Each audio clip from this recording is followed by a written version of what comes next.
Okay, welcome to my presentation on Habits 101. This presentation is for Dr. Jensen because he was busily engaged in the work of RVU. So I'm going to share what I presented today very quickly. First of all, just to cover what my main topics were. You can see there the science behind habit formation, keystone habits. I did a book report on atomic habits, and of course the goal is to change your life. This is the well-known habit loop that you start with a cue, something in the environment or an emotion that triggers your brain to do something. It causes a craving, and the craving then makes you do the behavior, the routine at the top. So you actually do the behavior because of the cue, and then you're rewarded. Your brain loves dopamine especially, so the rewards often are things that gives you a dopamine hit, but not always. But without the reward, there would not be the loop, so it wouldn't be a habit if you didn't get rewarded for it. So that's a little bit about it. The other part is that our brains are lazy, that they're looking for the path of least resistance, and that habits allow them to offload a lot of the daily activities that you have to think about. With habits, you no longer have to think about them, and so that's our brains wanting the path of least resistance. Examples of habits, we already know that: reading books, watching Netflix, running. Lots of bad habits I could go into, but I won't, other than a caffeine habit that I need to kick.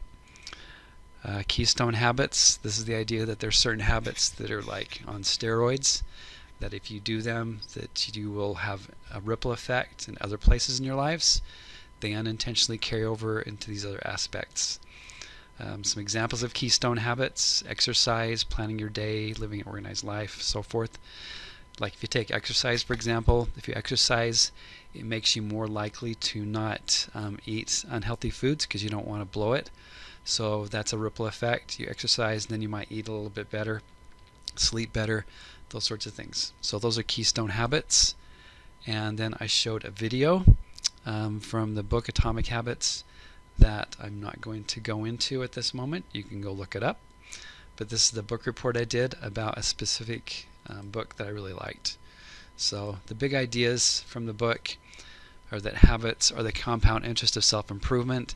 It's the idea of doing these tiny things every day that compound, and then over life you have a huge difference. The idea that if you want better results, then stop worrying about setting goals. Of course, this is taken in context that goals are good, but if you're trying to set goals instead of thinking about your systems you have in every day, then you might not succeed. So like a goal of winning a race, you win the race, but then what do you do afterwards? If you have a system of wellness, then you're going to exercise the next day too. Most effective way to change your habits is to not focus on what you want to achieve, but on who you wish to become. So it's looking at what type of person you want to be. If I wanted to be an author, and I say I'm an author, then the habit that I would incorporate is writing a page a day. So it's thinking about who you want to be more than what you want to do. Then he has these 4 laws. To implement behavior, this is the handout I gave you. Make it obvious, make it attractive, make it easy, make it satisfying. Those are his secret 4 rules. This is the 1% better every day idea, that if you can improve 1%, you start getting these exponential results. If you think about talent you're trying to incorporate, people are often disappointed at first when they try to start a new habit because they don't see any immediate changes. So that's this value of disappointment. So what actually happens is this kind of a lag effect, that you don't immediately see improvements until after you've done it for a while. I think exercise is a good one. I can go to the gym and exercise for 30 minutes and I don't see an immediate improvement. But then after maybe a month I go, oh yeah, it did make a difference. So this one talks about focusing on the identity in the middle, that's who you really want to be thinking about, and the outcomes will follow if you can keep that perspective.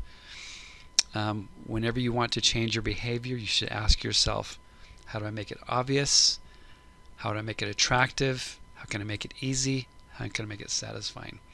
Then I finished my presentation by getting into those. Here's an example of if you think it's a good thing to eat apples, to not leave them in the fridge, but to have them out on the table so that you will be more likely to take that cue. The cue is the apple, and you go, oh, I should eat that, and it's an obvious cue. If you wanted to exercise, you could put your running shoes next to your bed, or put a book on your bed, and that makes it obvious. Making it attractive is where you start connecting things that are temptations for you that you want to do with things that you should do. This one's an example of watching Netflix while riding a bike. Another example would be listening to an audiobook, but you can only listen to it when you go for a walk, that kind of thing. Making it easy, that's where you actually put the cues in visible sight.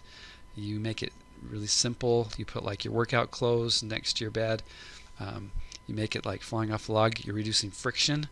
The challenge of trying to get to that habit, if you can get to the habit within 20 seconds, you'll probably do it.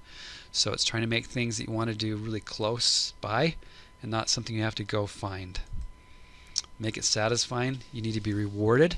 Of course, the problem with good habits is that often there's a lag. You don't always see the results of a good habit. So to make it satisfying, you need some things you can check off, like a calendar you can check off, something that gives you a little bit of feeling of satisfaction. Finally, and this is the zone of trying to make sure you pick realistic habits. And the habit challenge is thinking about one healthy behavior. Oh, this is what I gave everybody as a challenge. So think of one healthy behavior you want to do that would bless your life and make it a reality. So I'm giving you this challenge, Dr. Jensen, to think of one habit you can incorporate in your life, even though I know you're perfect. But if you weren't perfect, think of one thing you could work on. And then my final slide is we are what we repeatedly do. Excellence then is not an act, but it's a habit. Ta-da! That was it.